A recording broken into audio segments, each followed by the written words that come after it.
Du lytter til Hende med mange børn. Jeg er Christina Tattersjuk. I denne episode taler jeg åbent og ærligt med min mand og min eksmand om, hvorvidt vi er en sekt. Vi taler om at have nok i os selv, og om, hvordan omverdenen reagerer på det. Vi taler om fordomme, og om, hvordan vi er nået hertil, og hvilke glæder der er i et liv, hvor stræben er afløst af væren. Vi afslører også sider af os selv, som kun de færreste kender til. Banke, banke på. Hvem der? Karsten. Hvem, Karsten? Podcasten. I'm out. Men sikke en start der på vores podcast. Det bliver en podcast med kun 2 i dag. Jeg kan godt se, at jeg er ikke med på det her. Jeg synes, den var god, René. Ja, det var fantastisk. Jeg synes, I er plat. Og jeg synes faktisk, det var dejligt at høre, at du åbnede showet i dag. Ja. At det ikke kun er mig, der kan det. Det er fordi, jeg gør det med manerer. Ja, det må man sige. Og nu er vi i hvert fald i gang til endnu en episode af Hende med mange børn. Ja. Det er du sidder helt rød i hovedet, Kim. Ja, det. Du plejer ellers at elske jokes. Ja. Og jeg vil sige, dig og Fartus jokes, de plejer at være det, der kan få jer til at grine allermest. Præcis. Der plejer jeg faktisk ikke at grine så meget. Nej, du forstår det heller ikke. Nå, det er det, der plejer at være meget avanceret. Eller noget. Ja. I dag skal vi snakke om noget, der faktisk ikke helt er en joke, eller måske finder vi ud af, at det er en joke, men vi stiller skarpt på spørgsmålet, om vi er insekt. Ja. Insekt eller insekt? Insekt. Okay, ja. Og som forberedelse, der har jeg faktisk prøvet at finde lidt ud af, hvad insekt egentlig er defineret ved. Ja. Insekt er en gruppe, der skiller sig ud markant og ofte skismatisk, og for Kims skyld kan jeg fortælle, at det er sådan noget, der har baggrund i en opsplittelse. Fra en større gruppe og kultur, ikke mindst i forhold til religiøse opfattelser og praksis. Insekt kan have et indbygget system af isolationisme, det her med at isolere sig, og det viser sig på forskellige måder. Typisk at børn ikke tillades ved almindelige højtider og eller at undgå kontakter uden for sekten.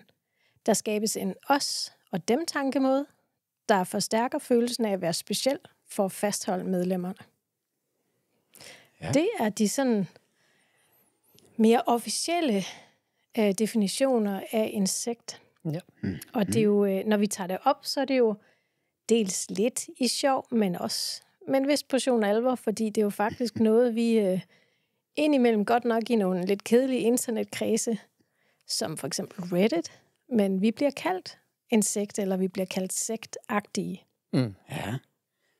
Så skulle vi ikke bare tage hul på en snak om det, så folk de kan få stillet deres nysgerrighed om, hvorvidt vi faktisk er insekt? Ja, men de kan blive optaget. Ja, nu synes jeg, du strammer den. Nej. Ja, lad os fyre den af. Men når jeg læser den her definition, altså, så er der nogle ting i det, som jeg godt kan følge folk i, at de tænker, vi er sektagtige. Ja, det er vel også okay. Der er i hvert fald noget med at skille sig ud, eller stille sig udenfor på en eller anden måde. Ja, og der er også en del af vores historie, som handler netop om opsplittelse. Mm. Og også det her med altså, at isolere sig i en eller anden grad, fordi det er jo ikke sådan, at vi lever derude blandt helt almindelige mennesker det meste af vores liv. Altså, du går godt nok på en almindelig arbejdsplads, men vi er jo utrolig meget herhjemme. Er vi ikke sådan lige helt fremme i frontlinjen på det sociale? Sådan Nej. Udenfor? Men det er jo et bevidst valg, og hver især på sit eget individuelle plan, at det er valg. Det er jo ikke en overordnet strategi, der er trukket ned over ørerne, tænker jeg. Nej, men alligevel så er der den her med børnene, som jo typisk ikke tillades det her liv uden for sekten, og at man laver den her, dem er også tankemåde, der forstærker følelsen af at være speciel for at, som der står, fastholde medlemmerne. Ja. Kan I forstå, hvorfor der er folk, der kan tænke sådan om det liv, vi lever, set udefra, hvis de ikke kender os, hvis ikke de ved, hvordan det føles inde i flokken? Jo, der vil der være nogle fællesnævner og nogle træk, der kunne ligne noget sektagtigt. Jeg kan da så sige det, at det vi har gjort er i hvert fald ikke med religiøs baggrund. Nej, det er fuldstændig rigtigt. Der er ingen af os, der er medlem af folkekirken, så det er i hvert fald ikke den religiøsitet. Jeg tror, der er ikke nogen af os, der er medlem af trossamfund, skal vi sige det, af nogen art. Så den er i hvert fald sådan vinget af, at den passer vi ikke ind i. Nej. Vi har heller ikke nogen sådan deciderede værgemetoder, så vidt jeg er bekendt om. Nej. Ikke... Værgemetode. Altså sådan, I ved, ligesom Scientology har, der holder øje ude på gaden med dem, der er meget sådan sårbare, man forsøger at få dem ind, der virker ensomme og så videre. Jehovas vidner går rundt og ringer på og fortæller om jordens undergang. Og... Nej, der har vi ikke noget, der minder om værgekampagner. Tværtimod kan man sige, at vi er en lille smule protektionistiske i forhold til... det var et flot ord. Var det ikke det? Protektionistisk. Prøv lige at tænke mig meget, det giver Scrabble. Kæft, det giver mange point i Scrabble. Hen over en rød, så kommer der så... Noget med at passe på egne grænser mod det udefra, ikke? Mm-hmm. Der tror jeg, der er vi måske mere sådan lidt bagvendte. At vi ikke, det er ikke alle og enhver, at der kommer ind i flokken eller i kredsen. Så på den måde er det jo ikke en Combardo-ting, hvor vi sluser folk ind i stor stil. Vi er ret selektive, det vil jeg også sige. Og det, for mit eget vedkommende, det har jeg det utrolig godt med. Og det er jo ikke fordi, at vi ikke kan lide andre mennesker. Vi er bare enormt selektive med, hvem det er, vi har lyst til at bruge energi på. Ja, men også, at det giver jo også den ro og mulighed for nærvær med de mennesker, der virkelig betyder noget, frem for at man blender ind med en halv by, og skal være pot og pande med alt og alle. Altså, så er det sådan ligesom, så der bliver brugt tid og bytes på, hvis man skulle det. Altså, det har vi jo ligesom valgt. Og det kommer jo også igen an på, hvem man er, fordi nogen elsker. For eksempel foreningsliv. Jeg hader det. Altså, jeg vil simpelthen ikke være at finde i foreningsliv, eller bestyrelser, eller for ikke så lang tid siden, der tog jeg faktisk til sådan noget, der hedder hop- og rulledag, som er i sådan en lokal hal her i området, hvor vi bor. Og jeg tog heldigvis en af de store piger med, og så tror jeg faktisk, jeg havde de 4 yngste med. Mm. Og der var så mange mennesker. Og der er larm, og der er skubben og masen, og fordi der er fyldt med sådan noget hoppeborg og alt muligt, som man kan prøve. Og mit nervesystem, det er bare så topstresset, de der 1,5 time, vi er der. Mm. Det er bare ikke mig. Jeg bryder mig ikke om det, og jeg ved, at nogen elsker skal stoppe op og stå og smalltalke og snakke om, hvordan går det, og hvordan har I det, og det siger mig bare intet. Men der er forskel på, at det ikke siger dig noget, og så til, at du dømmer, eller bedømmer, eller vurderer andre, der gør det. Fordi det er jo ikke sådan, at du ser skævt til, eller mærkeligt, eller underligt til folk, der har valgt det, og elsker det. Overhovedet ikke. Jeg synes, folk de skal fyre den af med lige præcis det, de kan lide. Det er det, jeg Men mener. der, hvor altså, nu kan jeg godt lige afsløre en lille ting. Vi har faktisk købt en autocamper. Jeg glæder mig som lille barn til at skulle ud og køre den her autocamper, men jeg er ikke typen, der kommer på en campingplads. Det tror jeg simpelthen ikke på. Mm. Jeg har været der nogle få gange i mit liv, men det er bare slet ikke mig. Jeg bryder mig ikke om, at skal være så tæt på andre mennesker. Det er en del af det, der er for mig i at leve på den her måde. Det er, at jeg på en eller anden måde har nok i mig selv. Og også i den her flok. Det ved jeg ikke, hvordan I har det med. Jo, altså jeg har det på samme måde. Altså jeg er jo ude i hvad kan man sige, at passe et lønarbejde i 37 timer om ugen, ikke? Og det er rigeligt. Der får jeg rigeligt opfyldt den der kontaktting med omverdenen. Jeg synes i forvejen, det er meget tid at bruge uden for flokken her, så jeg har absolut ingen cravings efter at skulle mere, når jeg er færdig med det. Så jeg bryder mig heller ikke om foreningsliv og det der small talk ting. Jeg kan godt lide at tage nogle af de mindre børn med på biblioteket, altså noget, hvor vi kan være sammen og lave noget. Men du vælger sjovt nok også de tidspunkter, René, hvor der ikke er ret mange på biblioteket. Jeg vælger yderzonerne. Mm. Det gør jeg.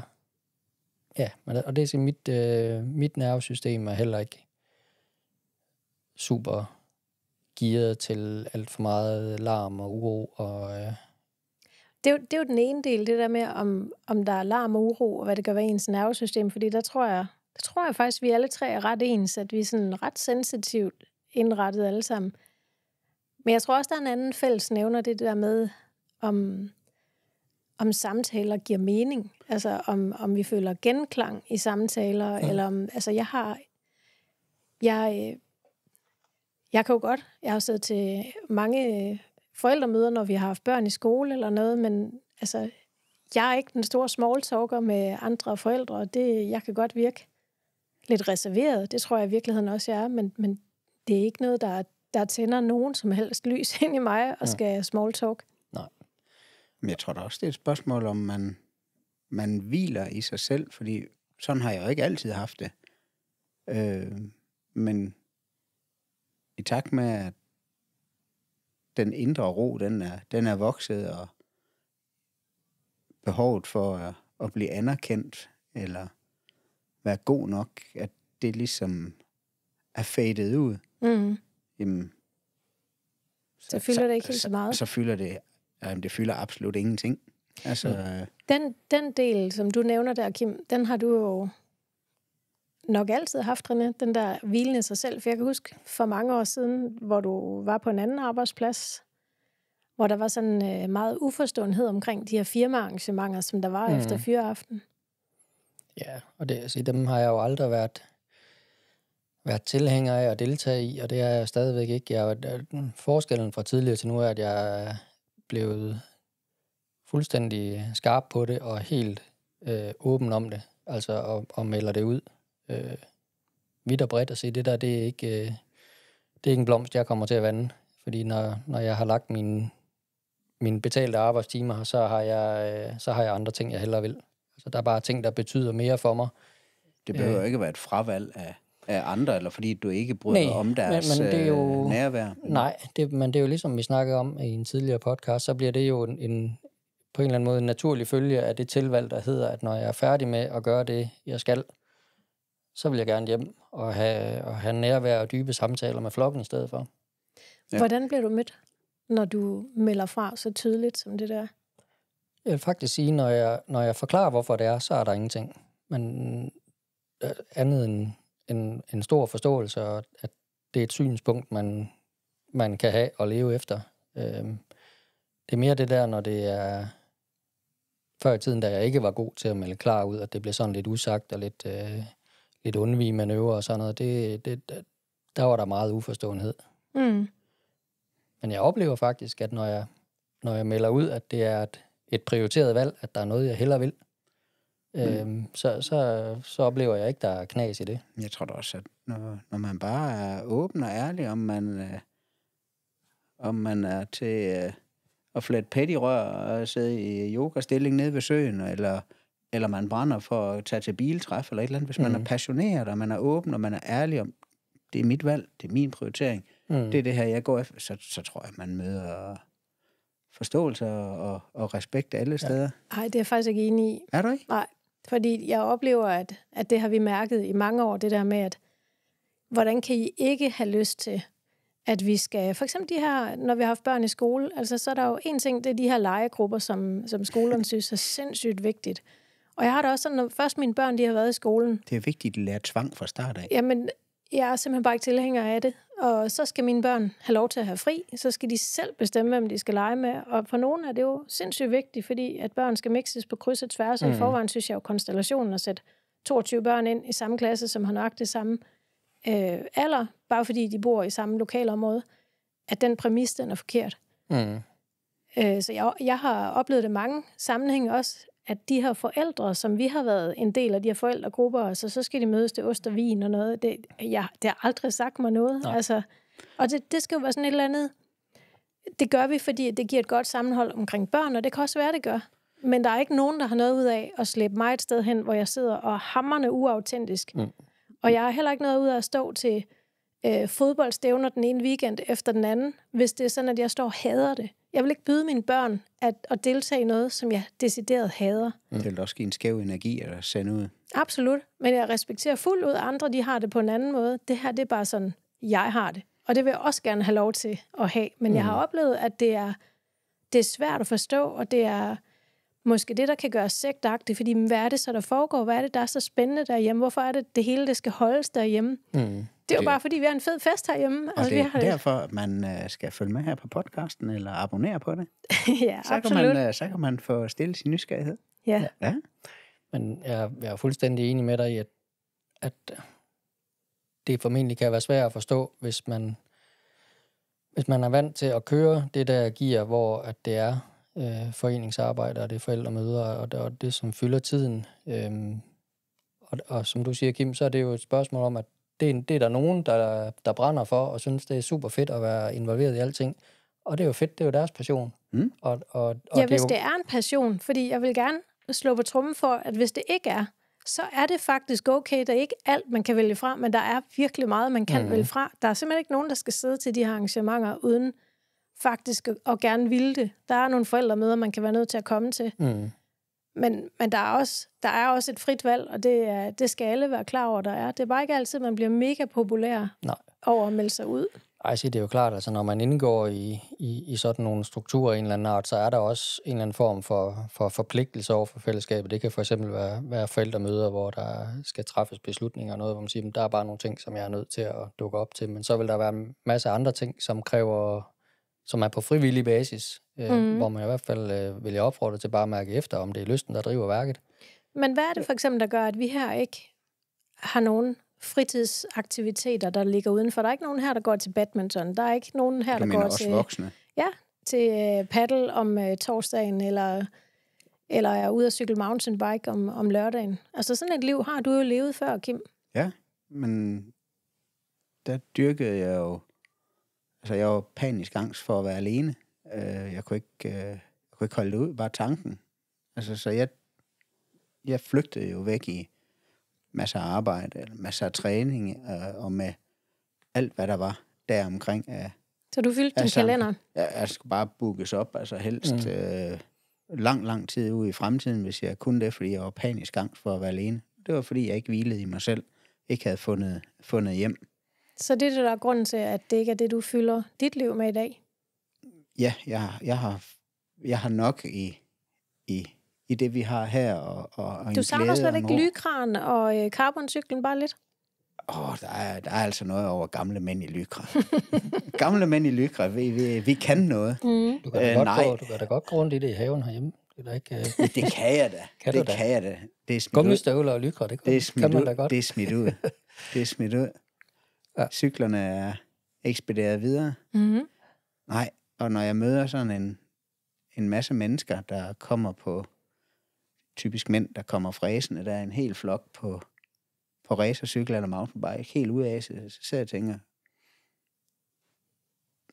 det kunne godt ske, der var en familie derhjemme, der savnede dem. Men det kan jo også være, det er super balanceret, og det er lige det, der gør, at de får energi og sådan noget. Men helt sikkert, det var heller ikke vurderende eller dømme, fordi det er så fint, og motion, det er jo sundt. Det siger de. Det siger de. Ja, vi har almindelig funktionel træning herhjemme ved drift af Grønnebakken, men det er min tanke, fordi jeg selv har været der tidligere, hvor det var, altså tidligere så ville jeg have været helt på sted. Jeg skal bare ud og cykle. Du var dødsfrustreret, bare for at sige det, som det var, hvis ikke du kunne komme afsted. Og det var flere gange om ugen, og det var lige med i spisetid, og ja. Det var fordi, at der var det vigtigste. Det var at kunne yde de rigtige watttal, og helst have cyklet plus 100 kilometer, eller forbrændt så mange kalorier. Altså. Fordi så havde man noget at prale af, eller blive anerkendt for, eller? Det kunne det. Ja, det kunne det også godt være, men altså, det var virkelig vigtigt for mig, at jeg kunne yde de rigtige tal. Og det var i konkurrence med dig selv også, eller hvad? Både med mig selv, og med andre, og med altså hele tiden målen, vejen og vurderen. Og hvis ikke det var træning, så var det arbejde, så kunne jeg tjene nogle skejser, så kunne jeg jo hvis jeg ikke kunne føle mig god nok, så kunne jeg jo lige slå op på bankbogen og sige, det går vist. Jeg er vist okay. Ja. Altså, præcis, mand. Du var en af den type der, altså hvis cykelcomputeren eller løbeuret var gået i stykker, så skulle du ingen steder. Jo, det kunne jeg godt, men så var det en restitutionstur. Ja. så fik den ikke en over nakken. Nej. Det er da også spild energi. Ja, altså, jeg bliver jo bare helt hjemme fra det der hårde motion der. Hvad med dig, René? Savner du at gå til paddle, eller... Det ved jeg ikke, jeg har aldrig gået til paddle. Nej, det kan du selvfølgelig have en pointe i, så er det svært at vide, at man savner det. Ja. Men hvor ligger du dine fritidsinteresser, hvis man skulle sådan... Altså, hvad er dine fritidsinteresser i dag? Jamen, jeg kan godt lide at motionere. Der er jeg jo så heldig, at jeg arbejder et sted, hvor det er sådan noget, vi har med i vores arbejdspakke. Du bliver betalt for at dyrke motion? Ja, det gør jeg. Og så det gør jeg i det omfang, det kan lade sig gøre. Og det er fint. Jeg har absolut ikke brug for mere motion end det. Du skal ikke lige op i Pure Gym, eller hvad det hedder? Tak. Nej, tak. Det er super fint. Det er derfor, jeg stillede mit motionsbehov. Mm-hmm. Og jeg får jo så rigeligt stillet mit socialiseringsbehov også på arbejde, så jeg har ikke behov for mere. Altså... Du fortalte faktisk noget sjovt her den anden dag, hvor vi kom til at sidde og snakke om, hvor det var, du spiste din frokost, I har sådan en kantineordning, og sådan, du henter noget mad i kantinen hver dag. Men du fortalte faktisk, at du går ind på dit kontor og spiser alene. Ja, og det gør jeg, og det handler tilbage til nervesystemet, eller måden, jeg er bygget op på. Ikke? Altså, jeg er jo ret udpræget introvert person. Jeg bliver afladt over tid i alt for meget kontakt med andre mennesker. Så det der small talk, det dræner mig. Og jeg har ret mange interaktioner i løbet af en dag med mennesker på min arbejdsplads. Så det er lige den stund, hvor jeg lader op. Så lukker jeg mig lige ind i boblen og spiser i fred og ro. Så får jeg noget kraft på batterierne igen der. Sådan en frokostpause kunne jeg godt tænke mig. Det kunne jeg også godt tænke mig herhjemme. Gå ind og luk døren. Ja. Det må vi prøve, Kim. Ja. Det må vi gøre på skift, se om vi synes, det er noget. Så skal vi godt nok lige have raffel om, hvem der tager køkkenet bagefter, fordi det tør jeg da ikke tænke på. Nej. Nej, men jeg synes, i den her snak, jeg ved godt, at du vil måske kalde det et æren, der lige kommer ind fra siden, men den der... Æren er et dejligt dyr. Jeg synes, vi skal hilse alle æren velkomne. Ja, men hvor at det er et dem og os, altså vi er jo meget bevidste om, at vi faktisk alle er et, altså at vi hænger uhjælpeligt sammen med alle mulige andre mennesker, også selv dem, vi ikke har super meget interaktion med. Mm-hmm. Ja, det er jo ikke fordi, at der er noget, der er forkert i det, andre gør, eller jeg går ud fra, at det er rigtigt for dem, hvis de gør det. Mm. Vi er jo bare repræsentanter for at ruske lidt op i det der med, hvad er det, du gør, og hvorfor gør du det? Og er det helhjertet? Fordi vi er jo, og nu taler jeg lige på vegne af os alle sammen, ellers så må I jo rette mig. Ja, hvis det er flere banke på, så tager det mig ind, så skal du ikke til mig med. Men jeg oplever, at vi er helhjertet i den måde, vi lever på herhjemme. Ja, så derfor er det jo rigtigt for os. Det er jo ikke ensbetydende med, at vi har levet sådan her evigt og altid. Jeg tror, vi har nok levet noget længere tid på den her måde, René, hvor vi har været tro mod de behov, der er. Men jeg kender da godt følelsen af, at der skal ske noget. Altså, jeg har også haft et langt større drive, end jeg har i dag, som 47-årig, for nogle år siden, hvor jeg tænkte, der skulle ske noget. Altså, der skal ske et eller andet, og det kan være, at jeg skal ud og bruge nogle penge. Nu sidder jeg herhjemme og bruger dem i stedet for. Ja, lige til at sige, det gør du sgu meget godt. Nej, men jeg har ikke nogen nydelse i at skal ud i butikker i dag. Altså, hvis jeg køber noget som helst, er det over nettet. Jeg har ikke brug for det der. Førhen synes jeg, det var fedt at tage på festival. Mm. Jeg orker det ikke. Jeg gider det simpelthen ikke. Jeg drikker ikke alkohol. Jeg orker ikke det der kæmpe input af mennesker og høj musik. Jeg kan godt lige have sådan lige en gang imellem tænke, det kunne være meget fedt at komme til en koncert med mine gamle veninder i havnen. Cirka en håndfuld, 5-7 rigtig, rigtig tætte veninder, som jeg kender ud og ind, og uanset med godt halvt år mellem vi taler sammen, så er vi bare på samme bølgelængde. Mm. Så kan jeg godt lige tænke, det kunne også være fedt, skulle vi ikke lige? Men jeg tror faktisk, vi alle sammen har det sådan, at vi har så meget andet i vores liv, at det er ikke det, der bliver prioriteret. Mm. Men jeg har selv været der, hvor jeg har haft sådan nogle, jeg tror næsten, jeg vil kalde dem pseudo-behov. Mm. Ja. Ja, og det tænker jeg jo, altså for mit eget vedkommende har jeg også haft noget, hvor jeg, i hvert fald noget, der har været med til at styre hvordan jeg har gebærdet mig, og det har mest været den der, hvad skal man kalde det, ønsket om at passe ind, altså, eller måske nærmere frygten for at falde udenfor. Så jeg tror, det der med at... Hvad fik det der til? Jamen, at gøre nogle af de ting, som jeg efterhånden, som jeg er blevet lidt mere rolig og hvilende i mig selv. Førhen gjorde jeg jo det her med at tage med til en firmating, eller tage med til en familiefest, som jeg faktisk ikke havde lyst til, eller en sammenkomst, eller et eller andet, du ved, for ikke at stikke endnu mere ud. Altså, allerede tidligt i mit liv begyndte jeg jo at træffe valg, som folk begyndte at kigge sådan lidt... You were the odd one. Ja, lad os bare sige, som det var. Der havde jeg nogle parametre, hvor jeg stak godt ud til en side, og du ved, så ligesom for at forsøge at kompensere og ikke være mærkelig på alle punkter i mit liv, så var det sådan en ting, hvor at jeg måske, kan jeg se i dag, gjorde lidt vold på mig selv for at passe ind. Kunne I mærke det dengang, altså da du sad på spændingscyklen, Kim, eller når du sad til de her familiesammenkomster, eller hvad det er, kunne I så mærke den der følelse af uautenticitet? Nej, ikke mens jeg var der var det var fedt. Altså, jeg nød det, mens det var. Men med det, som jeg så ikke var der, med det, som jeg så havde pakket tasken og gik ud derfra, så manglede jeg det næste fix. Altså, så var jeg jo alene igen, og ude af balance, og ked af det, og frustreret, og... Det er jo sådan en afhængighed opstår. Fuldstændig søgende efter, hvor næste kontakt, hvor altså, fordi jeg ikke kunne holde mit eget selskab ud. Altså, så jeg skulle hele tiden arbejde eller træne. Og det... Jeg elskede begge dele. Men det var bare på de forkerte præmisser. Altså, det er jo heller ikke sådan, du står stille i dag, vil jeg sige. Ja, der er nærmest, der er ikke et enkelt stykke jord her på Grønnebakken, hvor der ikke er plantet honningurt, som er noget, bierne elsker.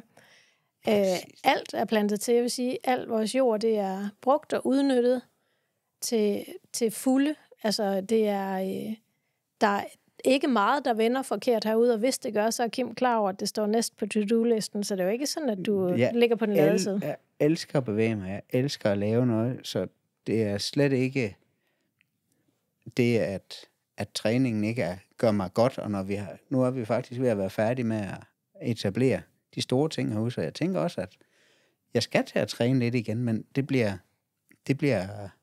bliver med fartog og med kids. Jeg har jo en agility-bane, jeg gerne vil have bygget til hundene. Så du er ikke færdig med det? Har jeg et legehus, som jeg snakker med børnene om, de godt kunne tænke sig, så du er ikke færdig endnu. Hvad laver du i det her? Skal du ikke ud og arbejde? De store ting, altså... Ja. Det er en stor agility-bane, jeg gerne vil have. Det er bare lige for at sige. Jeg synes, det er vigtigt at sige, når Kim siger hvilen i sig selv, så er det altså ikke fysisk, vi taler. Fordi nej, den kommer ikke til at ske. Glem det. Den der motor, den kører altid. Ja. Hvad har du så lavet det der? Jeg bor 300 huller i jorden. Og smidt... Hvad var det? Det var til lupiner. Var det ikke så, det var? Jo. Ja. Som du har rendt rundt med en boremaskine. Batteriboremaskine, og så bor 300 huller i jorden med 10 mm bor og smidt lupinefrø i. Jamen, det var jeg da nødt til med den der betonjord, vi havde dernede. Ja, jeg synes, det er fint. Og han er så skuffet over, at de ikke er kommet op endnu. Og hold der er der mindst kommet 20 op. Ja. Nå. 20 og 300, hvad procent er det? Det er ikke sådan den super. er ringe, men okay, den er ringe. Når jeg bare gør det igen jeg vil ikke engang kunne have fået ideen, altså at gå op. Det er noget af det, jeg faktisk elsker, det er, når jeg står indenfor sammen med ungerne og kigger ud på Kim, der jorder rundt med et eller andet. Om det er den der, hvad var det nu, vi kaldte den, for at jeg ikke blev så grin igen, den der gødningsting. Gødningsvogn, den hed. Og Kim, der løber rundt og gøder græsplænen. Ikke noget med at gå. Kim, der farer rundt med boremaskinen og borer huller til at plante små blomster i. Ja, nede i betonjorden. Ja, og vi skal jo have bryllup her på Grønnebakken om nogle få måneder, og vores ældste skal giftes. Og altså, der er jo ikke græsstrå, der vender forkert. Han planter blomster overalt, for at det kan være flot til den dag. Vores køkkenhave, jeg vil lige sige, der er grønkål, og der er kartofler. Og ellers så er der bare blomster overalt. Ej, også andre blomster. Også andre blomster.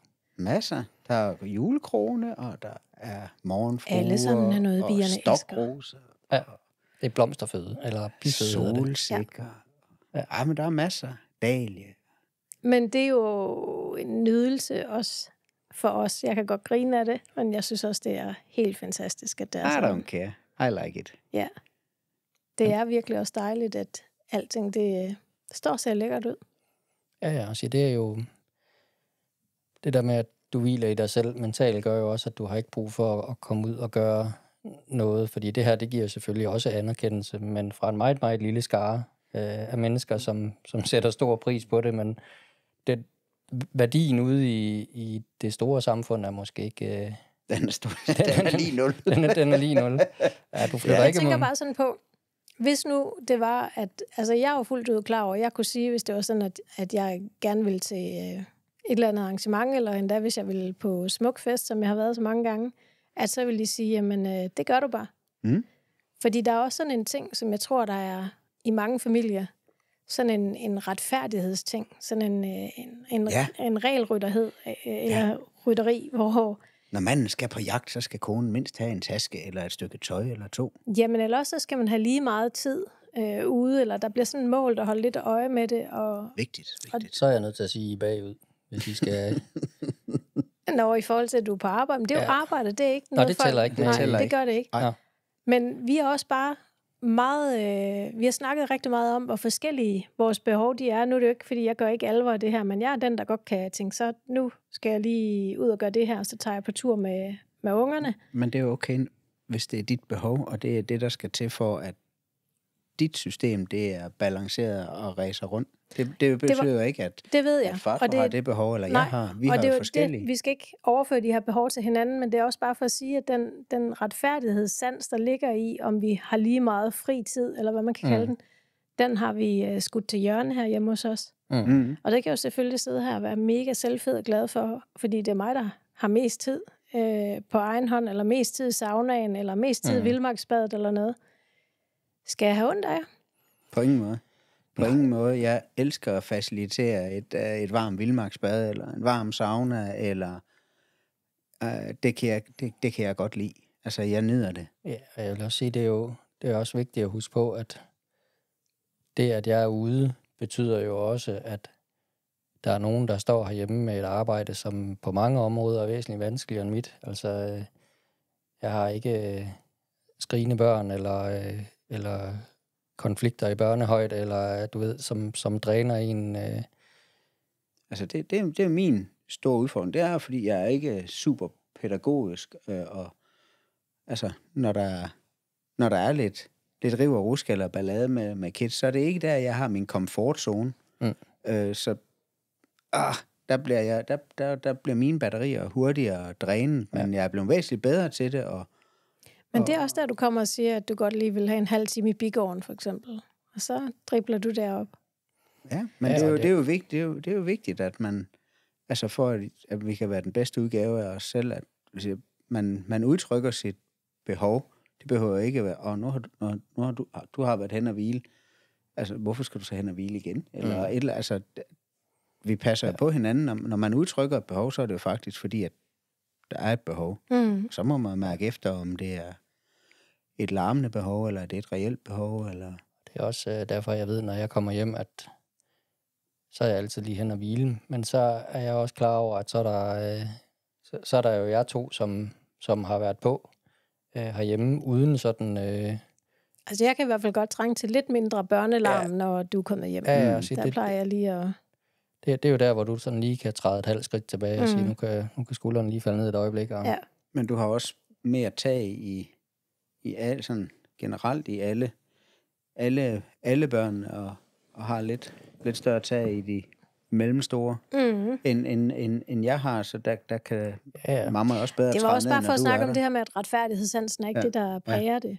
Hvis vi sådan skal tilbage til det her med den hvilen i os selv, som jo gør, at vi sådan lever lidt sektagtigt og lidt uden for normen. Så det har vi fået afmystificeret, eller Ja, hvad? det ved jeg ikke, eller bekræftet. Det må lytterne jo afgøre, synes jeg. Fato, kan du ikke et flot ord, sådan rigtigt, man ikke kan stave til? Aldrig ikke være bange. Nej, okay. Nej, det var et citat. Det var et citat. Det var noget helt andet. Men hvordan er vi nået hertil? Altså, hvordan har vi nået? Der er selvfølgelig Det er vi helt tidens klart. tand. Altså, men Helt klart med din bevidsthed som og dit lys på tingene. Hvad er vigtigt? Hvad betyder noget? Altså, når jeg står klar med pigsko for at kunne løbe stærkt ud i haven med skovl og spand, og der er udfordringer indenfor, og jeg bare gerne vil ud.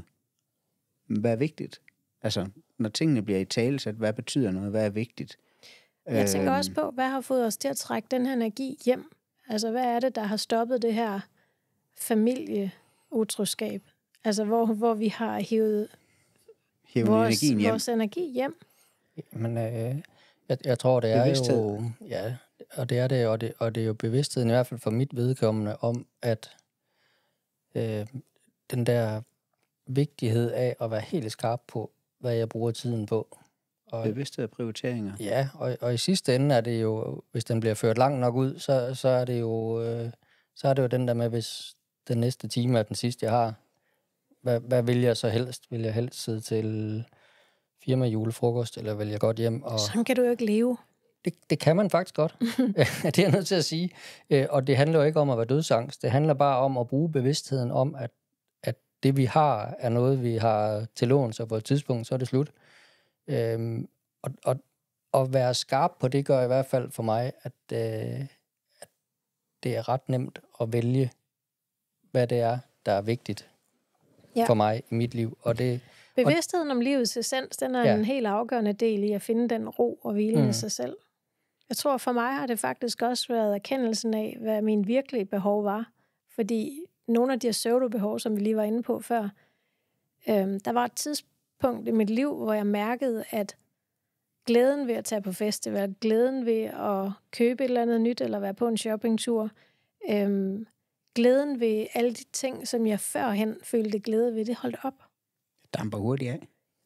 Jamen, det har det egentlig ikke gjort for mig. Jeg har godt kunne bevare glæden ved det og holdt nydelsen i live længe, men der skete et skift på et tidspunkt i mig, hvor jeg mærkede, at de ting, som jeg normalvis kunne føle glæde ved, også bare gå og glæde mig til om et halvt år skal jeg det her, den forsvandt.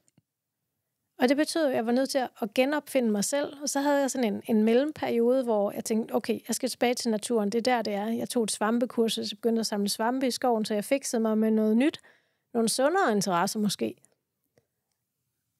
Men efter den periode, hvor jeg sådan havde købt nogle meget dyre telte, og hvor jeg havde taget på svampekursus, og hvor jeg havde den rigtige svampekniv, den rigtige svampebog, og havde en tipi, som jeg byggede meget, meget fin terrasse med bålsted og alt muligt. Der kom der også sådan en, jamen hvad så nu?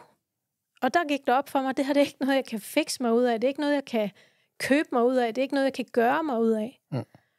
Og der kom jeg i kontakt med mine virkelige behov, og der var noget essentielt behov for væren, at være lige her, og finde ud af, hvad er det, den her restløshed, den handler om inde i mig, og sidde med den, og så mærke, lige pludselig så skiftede den.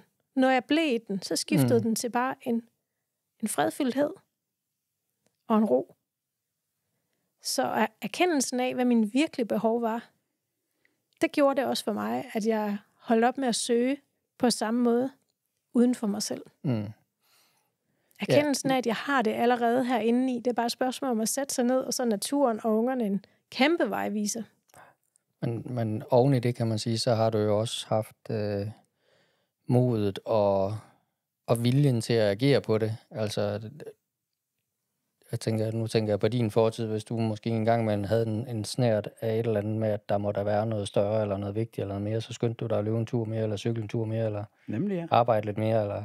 Væk fra de grimme følelser, for ligesom ikke at mærke det, og det betød jo, at jeg har aldrig nogensinde fået dealet med det. Så man sløjfte den lidt over til de der legegrupper. Altså jeg tænker, at legegrupper, de er jo opstået, fordi at der er nogen, der har svært ved at komme til at lege med andre, end folk eller nogen lærere måske synes er godt. Måske er det faktisk rigtig godt, at de børn, de allerede fra små lærer at takle. Du behøver ikke altid at skulle kunne være med. Det er faktisk okay, at du ikke kan være med en gang imellem, og det er du nødt til at lære at faktisk, dele med. hvis man så en gruppe børn, som ikke var sat i sådan en kunstig ramme eller kontekst, som skolen den er, hvor det er meget... Altså, børn vælger jo ikke selv, hvilken klasse de skal gå i, hvem de vil være sammen med, om de vil være sammen med nogle børn, der er ældre eller yngre eller noget. De bliver sat i en klasse, fordi det er det, der passer ind i skolens mål, rammer og læringsplaner. Så tror jeg, man vil se nogle børn, der gik på kanten af den samlede gruppe, som fandt meget glæde. Hvor Sirius ville være et godt eksempel. Han vil gå meget i sit eget selskab og fange græshopper og plukke forskellige blomster og urter og så videre. Og så vil han lidt pendle, på afstand. Ja, og så vil han pendle ind og ud af fællesskabet. Og det er der også bare en tendens til at gøre enormt forkert, at de her børn, det bliver problematiseret. Der er nogen, som faktisk godt kan lide at gå der på kanten. Det behøver ikke at være et sygdomstegn. Jeg ser det faktisk nærmere som et sundhedstegn. Jeg var selv sådan et barn. Jo, men det har vi også nogle store børn, hvor der ligesom skal lære selv at vælge til og vælge fra og stå i og være valgt til eller fra. Altså, det er jo virkelig en vigtig læring. For at tænke på, at vi allerede i skolen organiserer aflærer dem den mulighed. Ja. Ja, og de får ikke chancen for at lære det der, altså fordi så laver vi en kunstig setting, hvor så er du med. Prøv at høre, med det samme, man kommer ud af skolen, så er du sgu ikke bare med. Nej. Altså. Men de spørgsmål, du stiller nu, det er faktisk noget af det, der er udfordrende ved at leve på den måde, som vi lever. Det er en af grundene til, at jeg er helt overbevist om, hvorfor nogen ser på os som sektagtige. Fordi børnene, der er jo i langt hen ad vejen ikke selv har mulighed for at vælge. Altså, de er jo små, de er sårbare, vi vælger jo rigtig mange ting for dem. Vi har valgt, at de går i hjemmeskole. Det vil sige, at de kommer ikke op om morgenen 7:00 for at blive afleveret 8:00 i skolen. De bliver ikke hentet 3-4 om eftermiddagen, når de har været i skole og SFO. Det har vi valgt fra. Og det er jo det unormale. Det er jo det, der ikke følger normen. Og det er der mange, der synes, det er synd for børnene. Fordi det normale, det er jo, at de er derhenne, og de bliver socialiseret. De får masser af inputs. De har legekammerater, de har mooncars, de har vandgevær og alverdens ting. Hvor fanden er det blevet normalen? Altså fra... Det er jo mange år siden, det blev. Før Kristi fødsel, og så frem til midt-70'erne, der var det altså normalt, at man var med sin flok. Så det er altså noget nyt, at man lige pludselig har skulle et eller andet svært ord. Væk fra sin... Prøv lige at tænke i Scrabble. Fedt ord. Fedt ord. Institutionalisere. Præcis, det var lige det, jeg sagde, eller næsten. Og altså, det er noget nyt, at det er blevet normalen. Nej tak. Og det er jo rigtigt, altså det er jo inden for de sidste 50 år, men det betyder jo også, at det er jo en ny normal, fordi på 50 år går der jo nogle generationer igennem, som aldrig har oplevet andet, som ikke har anden referenceramme end skolestruktur. Ja, det var også normalt, at man skulle ryge alle sammen, og alle skulle drikke sig fuldstændig. Men mennesket har bare en eller anden tendens til at hæve sig over det der, fordi hvor mange år har mennesket været på jorden, i forhold til hvor mange år dinosaurerne var her, og vi føler stadigvæk, at vi er virkelig superior. Altså vi har været her i en brøkdel af den tid, som der har været andet liv, hvor vi ikke har været der. Men det gør stadigvæk ikke, at vi tænker, måske vi lige skulle slappe lidt af og kigge på, hvordan de andre de klarede sig, eller have lidt mere respekt for naturen. For rolig knappen. Ja, og der har vi jo på mange måder jo blevet indpudet, at velstand er lige med velfærd, ikke? Hvor man siger, at det der med at komme ud og tjene penge begge forældre og have råd til alt muligt mærkeligt, så har vi, for at det kunne lykkes, så har vi opfundet nogle institutioner, der kan passe børn imens. Så er den vigtigste funktion og det vigtigste aktiv, vi overhovedet har. Det siger politikerne jo også, at det er vores børn, det er vores fremtid, det er dem, vi skal investere i. Så nu nej, vi fortsætter stadigvæk med at lave en matrice, de skal muscles igennem alle sammen. One size fit all. Men ikke desto mindre, så er det, vi gør herhjemme, det er jo lidt mærkeligt. Og det kan jeg godt forstå, folk synes, fordi det er anderledes. Ja, det er i hvert fald anderledes, og mærkeligt er jo øjnene, der ser, kan man sige. Men det er i hvert fald, det afviger fra normalen. Ja, men jeg kan huske en gang, hvor for mange år tilbage, hvor jeg havde den der følelse af at være forkert, som er sådan en barndomsting, jeg altid har haft med mig, og mine følelser var forkerte, og hvor jeg kom grædende til dig på et tidspunkt og sagde, at hvorfor er jeg bare så unormal? Og hvor du sagde til mig, at unormal, altså hvis alle de andre skal forestille at være normal, så foretrækker jeg altså, at du er unormal. Mm. Ja. Og det vendte noget ind i hovedet for mig, det her med at acceptere, at jeg er ikke ligesom flest er, men der er ikke noget forkert i det. Det er faktisk okay at være på den måde, som jeg var. Mm. Så tak for den. Selv tak. Hvordan har I det med at blive kaldt mærkelige? Altså, eller blive set som mærkelige? Fordi det er jo noget af det, vi møder indimellem, at folk, der er også mange, der siger, fedt, hvor er det sejt. Jeg synes, der er mange, der er virkelig mange, og tiltagende, der altså anerkender det. Men ude, altså hvis du tager et kommentarspor, jeg er godt klar over, det er folk, der ikke kender os, men hvis der er en artikel om os, så kommer der altid der kommentarspor, som er virkelig... Hvor er kæden om benet? Ja, de er der ikke frivilligt. Det er så crazy alt det der, men hvordan har I det med at være de mærkelige? Jeg har det godt.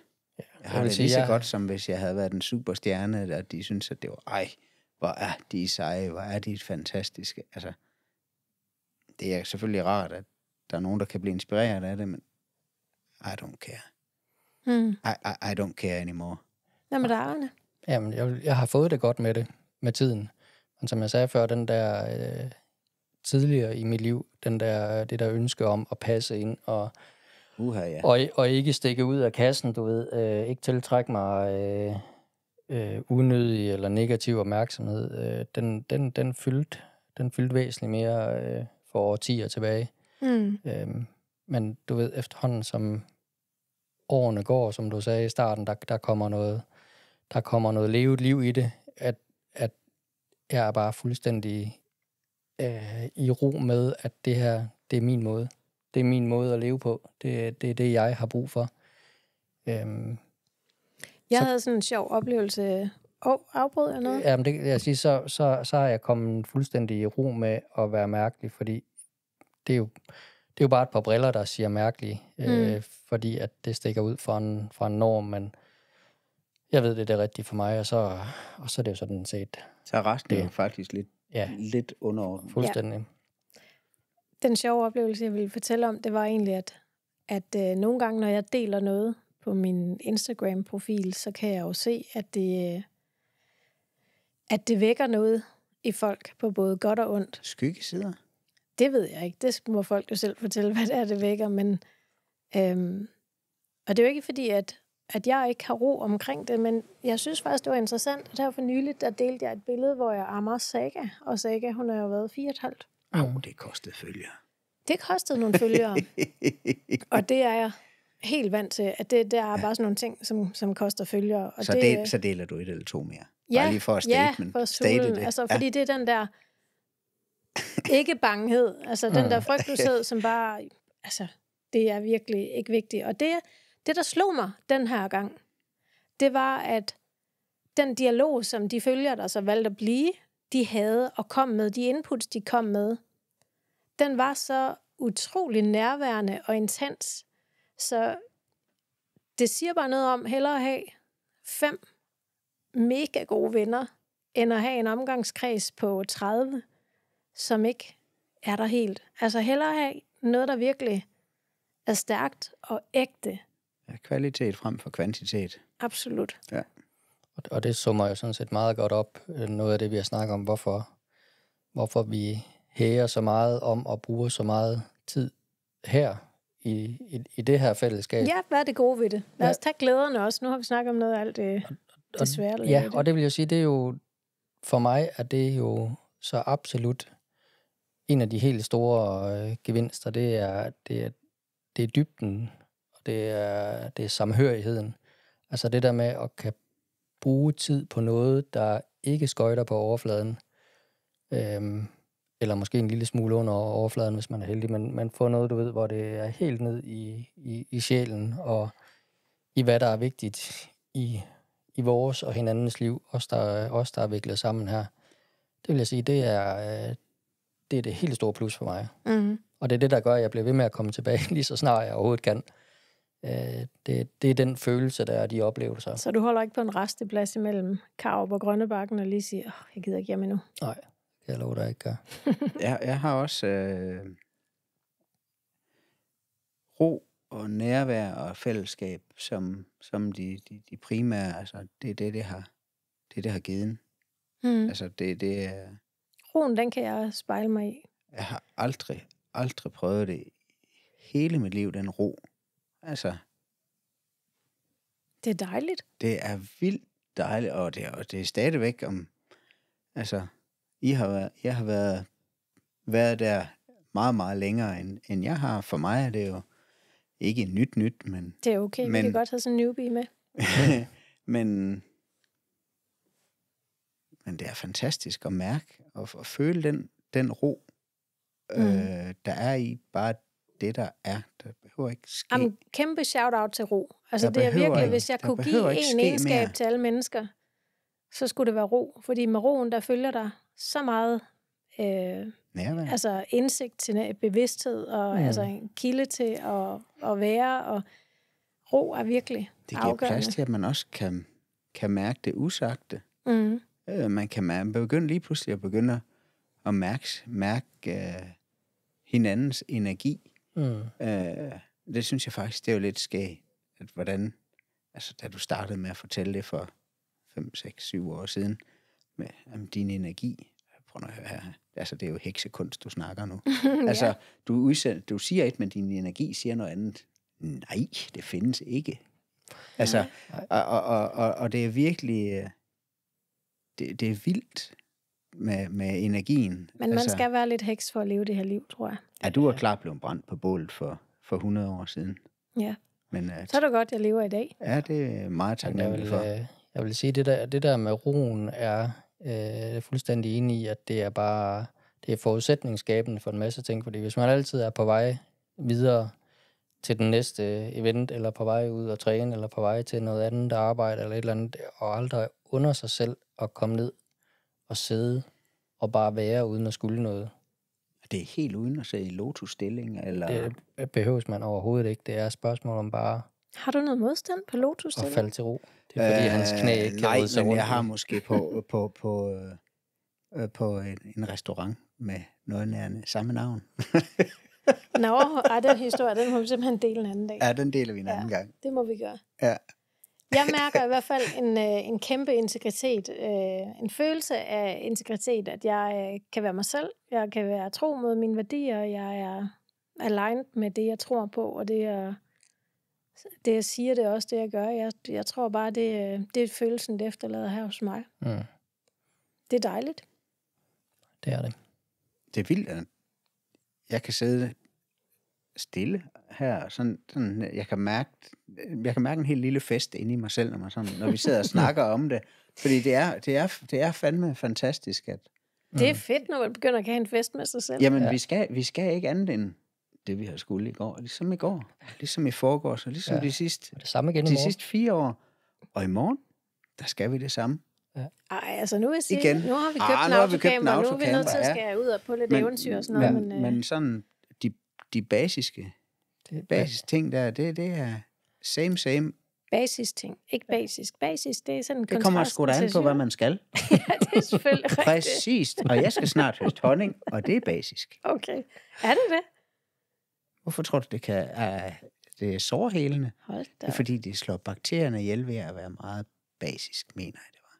Ja. Spændende. Men en lille mulighed for at tage fejl. Jeg mener, det er rigtigt. Så er der ikke nogen, der lytter med. Det holder vi for os selv. Jeg synes, vi skal fortsætte ud af den her gode stime og snakke lidt om flere sjove detaljer, som folk muligvis ikke ved om hinanden. Nu var du faktisk ved at afsløre noget, jeg har tænkt på, Kim. Nej. Er det mit ordforråd?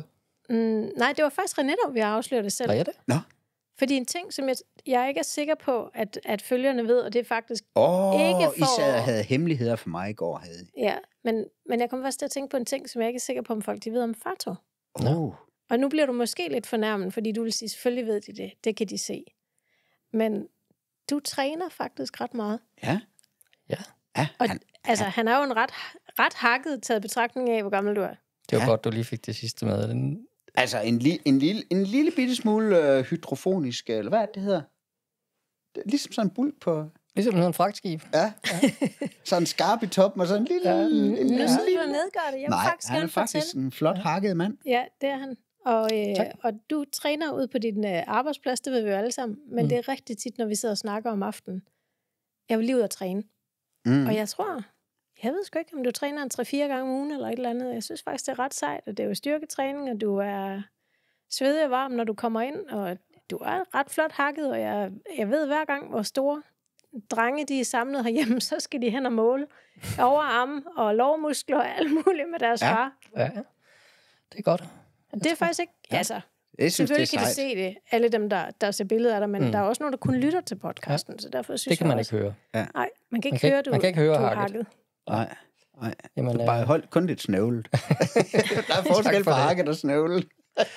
Nej, undskyld. Ja. Du er en godt trænet, moden mand. Ja. Og det har du faktisk altid gjort. Jeg kan huske, da jeg lærte dig at kende, eller faktisk inden jeg lærte dig at kende, der gik vi jo på gymnasiet på samme tid. Og der kom du altid med en kæreste i den ene hånd, som ikke var mig på det tidspunkt, og en sportstaske i den anden.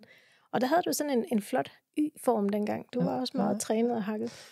Ja, det har har altid fulgt dig. Ja, med formkurver. Bølgetoppe og bølgedage. Men jeg synes, det er sejt at holde ved sådan en hel liv, og det har også inspireret vores drenge til at træne ret meget. Ja. Så det kommer jeg bare til at tænke på. Ja. Det er ikke sikkert, der er så mange, der ved det om dig. Jamen, det gør mig noget godt. Altså lidt ligesom du også sagde, måske ikke i den grad, som du har trænet tidligere, Kim, men du ved, det er lige et reset, 20 minutter, en halv time for mig, hvor så brænder jeg lige af. Det er meget fedt. Ja. Der er en ting... Nå, undskyld. Nej, men du har det jo med at afbryde i dag, så fortsæt endelig. Jamen, så fortsætter jeg. Ja. Det er noget, som jeg faktisk tænker, at folk måske har fornemmet om Kim. Men er der én ting, der kan få min mand til at lytte, så er det, hvis vi snakker investeringer, solceller, Excel-ark, bier. Nu holder du igen, fordi han sidder og bliver helt glad over. Der var faktisk en dag, jeg så og snakkede med et par store børn, hvor jeg får sagt ordet investeringer. Og det er så skægt at se. Kim, han nærmest løber gennem rummet, tager en stol, slæber den hen over gulvet, og whoops, så sad han bare i samtalen. Overdrivelse frem og forståelse. Det er ikke en løgn, det gjorde du. Ja. Skide være med det løgn, bare det er en god historie. Nej. Men det er bare noget, der er meget, meget påfaldende ved dig. Det er den her ild. Altså, og da vi skulle have autocamper, altså, der går jo ikke en halv dag. Så har Kim lavet regnskaber og planer for muligheder for udlejning. Og den skal selvfølgelig lejes ud de uger om året, hvor vi virkelig skal bruge den selv. Og det bliver også godt. Men jeg er dybt imponeret over hele det der regnskabsgen og den der tænding på Excel-ark og investeringer og noget, fordi det er jo det, der har muliggjort de store fysiske rammer og den økonomiske frihed, som vi lever i. Men det er så sigende for, hvem du er. Altså, vi har jo ikke... Altså, hvor mange æg har hønsene lagt i den her måned? Hvem tæller sådan noget? Du har det i et Excel-ark, så det gør du. Nå, så 1596 æg i sidste måned. I sidste måned? Okay. Ja. Nej, det passer ikke. Divideret med 3, fordi det var prisen. Det var prisen. Det var prisen. Nej, det er rigtigt, fordi... 500, det passer bedre med 20 stykker om dagen. 513 stykker eller sådan noget. Men til en værdi af cirka 1.500 eller andet. Ja, de er sat ind til en værdi af 3. Og det er jo så fordi, at... det skal gå op med fodret. Det skal gå op med fodret, og derfor fik jeg også at vide, at jeg skulle putte noget mere kyllingekød fra fryseren af, og noget gås, som vi også har liggende i fryseren fra sidste slagt, for at regnearket gik op. Det er jo vigtigt. Vi skal have noget mere ud af fryseren ind i madplanen, for at Excel-arket balancerer. Præcis. Ja. Men det giver en eller anden... Det giver det. en eller anden ro i forhold til, at der er en, der har det der sindssyge overblik der, men det er bare meget sigende om Kim. Så den havde jeg i hvert fald tænkt på som noget, der var meget, meget sigende for dig. Det er det. Ja, jeg havde sådan en med Fato, som Det er jo både, når du er stresset, men også når du er i rigtig godt humør, så kan du godt finde på at at tage en date med Mile. Mm. Ja, så skal hun svinges. Præcis. Og hvis der er nogen, der ikke ved, hvem Mile er, så er det selvfølgelig støvsugeren. Støvsugeren er Ja. et fantastisk redskab. Om du er stresset. En gang imellem tænder jeg den også. Ja. men hvis, ellers så går jeg bare og bruger. hvis det er sådan, at hvis der har været lidt... hvis der har været øråd, og det har været lidt tungt, så skal der helt sikkert støvsuges. Altså lad mig lige sige, vi har tirsdag aften, som vi jo vasker gulv og støvsuger. Og nu siger jeg vi, men det er faktisk jeg, der gør det. Mm. Du kigger. Her for nogle uger siden, der havde vi nogle rigtig tunge snakke, vi var nødt til at skulle have med nogle store børn og noget. Og det pressede dig, René. Ja. Og det var en mandag. Ja. Og lige pludselig begynder Din René snyder. at støvsuge og vaske gulv. Og jeg tænker, hvor fanden blev han af? Vi har lige siddet og haft den her snak. Du vidste ikke, at han var gået i gang med det der? Nej, jeg gik ikke. Vi sad stadigvæk og sundede og sover i sansevinduet. Men vi var færdige. Men så kommer han slævende med det der udstyr og er gået i gang. Hvad og så laver siger du, jeg, René? hvad har du gang i? Jeg går i gang. Det er jo gulvvaskedag. Og det er først i morgen. Jamen, det er min måde at kope med det på. Og så kom sandheden, det er min måde at kope med det her på. Okay. Så hvis man ser René med en støvsuger eller en gulvskrubbe i hånden, og det ikke er tirsdag, så må man godt lige stoppe op og lige tune ind på, om der er noget, Hvad koper du med? om der er noget, der er godt eller skidt. Ja. Så er der... En gang, hvor vi var i København, hele banden med alle ungerne. Det er Fields-historien, der kommer nu. Ja, det er. Farto, du var presset over at være i København, og vi kørte metro. Vi måtte skifte en det er det, jeg siger. en Mange mennesker og meget snakker sjovt om mange mennesker.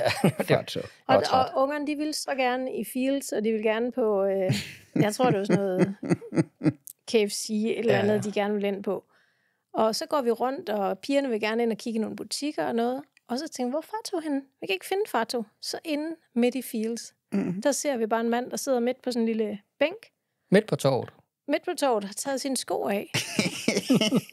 og så sidder han bare rasle bøssen ud foran, og så helt fuldstændig modløs ud.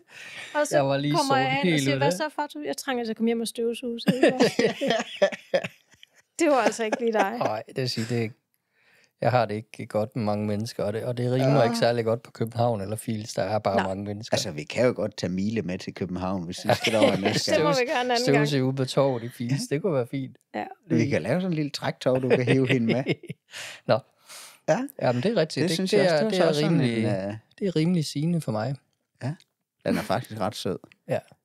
Jeg har en ting, der er rimelig sigende for Kim, som jeg er ikke sikker på, at folk ved. Og du er faktisk en meget dygtig håndværker. Så er det sgu ikke det hele, du har set. Ja, der kommer en forudsætning. Okay. Fordi når du lige... Jeg er spændt på, hvilket håndværk det her er. Ja. Når du lige giver dig selv tid og ro til at gøre det i stille og rolig tempo og velovervejet, fordi du jeg vil sige, nogle gange dit behov for hastighed spænder nogle gange ben for dine håndværkerevner, fordi du... Hov, tilbage til, hvorfor han er en god håndværker.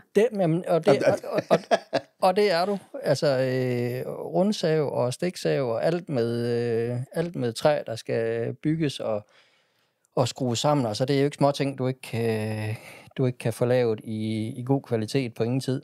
Altså, jeg tror faktisk, jeg vil tilføje, at det er noget teknisk snilde også, og en vild evne til at regne ting ud. Ja. Altså til at... Hvordan ting skal vende, eller... Ja. Og det er du helt åndssvagt god til at regne, eller regne ting ud, eller gennemskue, hvis der er et eller andet, der passer sammen. Bare ikke elektronik. Nej, ikke elektronik. Nej, det er noget lort. Ja, men altså sådan træhåndværk tænker jeg lige specielt på her. Altså noget, der skal bygges, eller snedgøres, eller laves om, eller et eller andet. Hvordan staver du snedgørs? Snedgørs.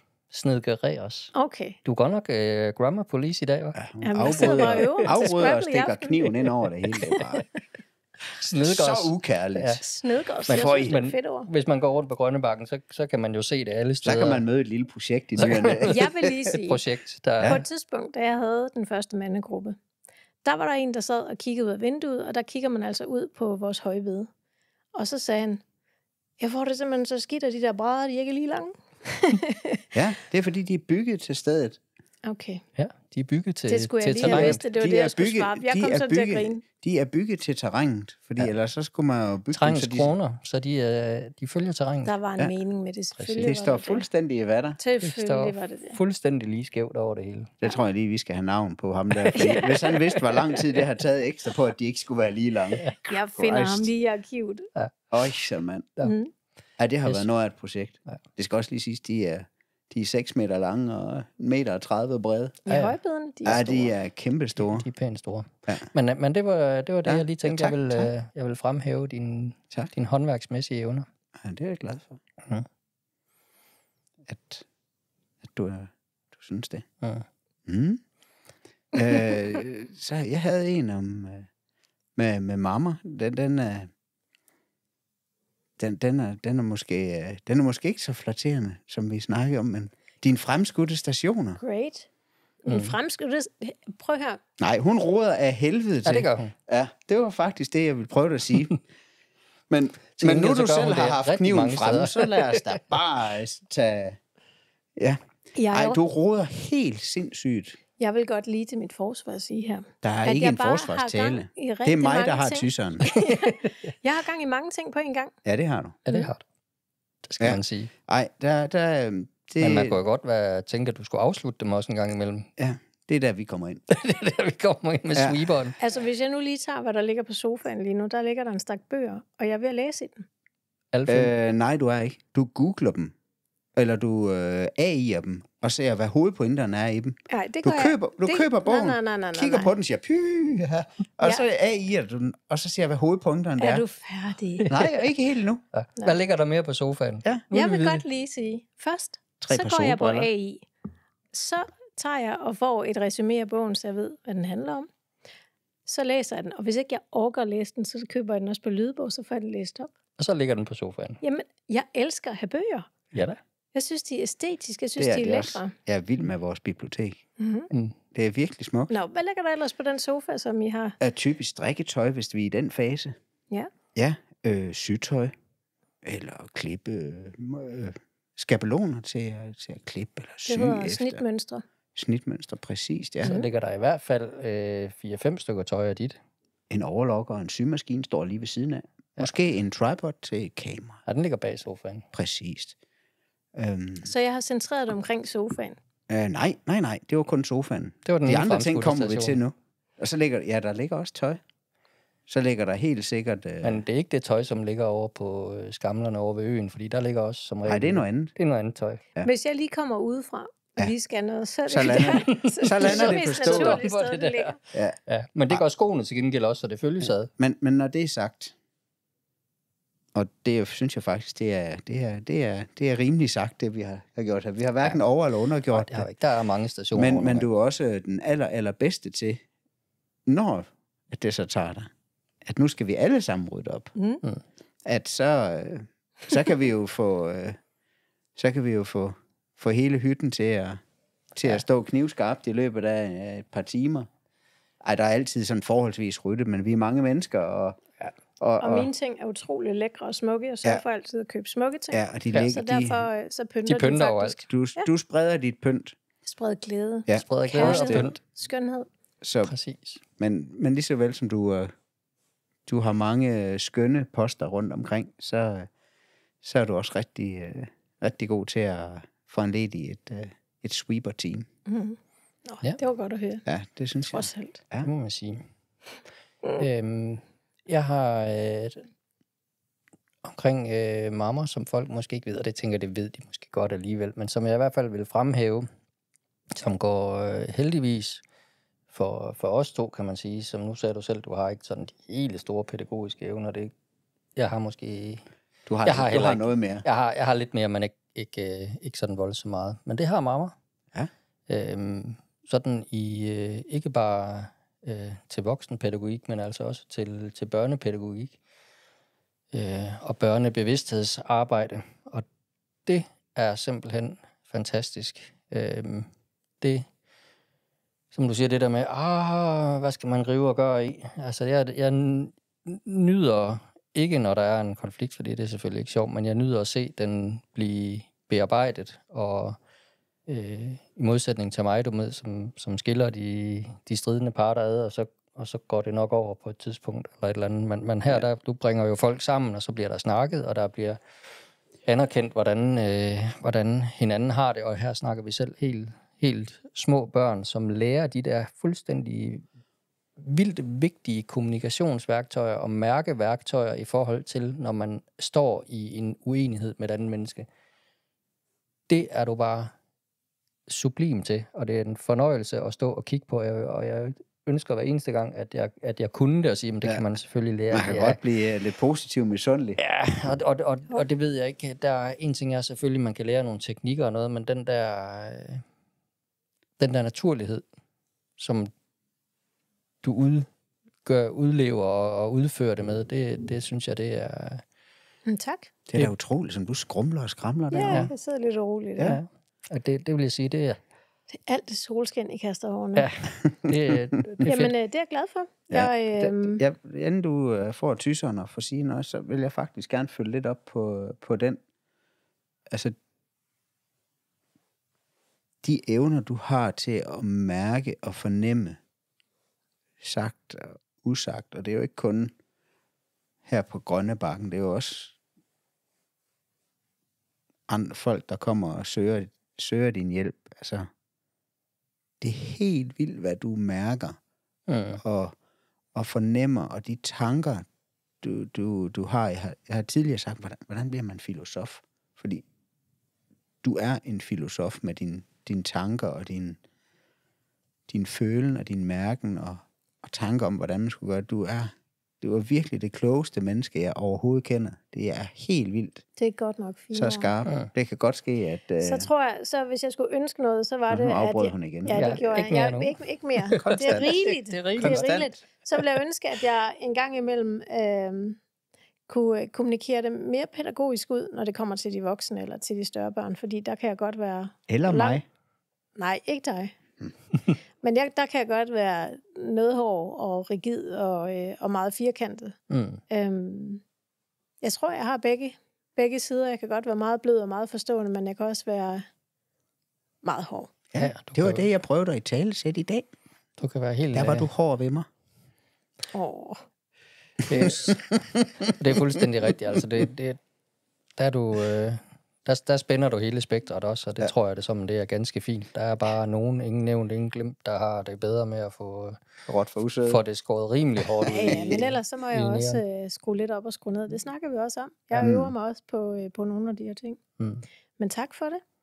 Hvis vi sådan lige afslutningsvis skal runde en ugens et eller andet, så vil jeg faktisk godt fremhæve noget, der har været fuldstændig vanvittigt fedt her på Grønnebakken, og det er ugens event, ugens polterappen. Ja. Vores store dreng Asbjørn, han skal jo giftes med dejligste Mie. Og der var polterappen, der startede herude, som vores anden store søn har arrangeret sammen med en af Asbjørns kammerater. Og hold nu fast en fed dag, de havde herude. Det var en fest.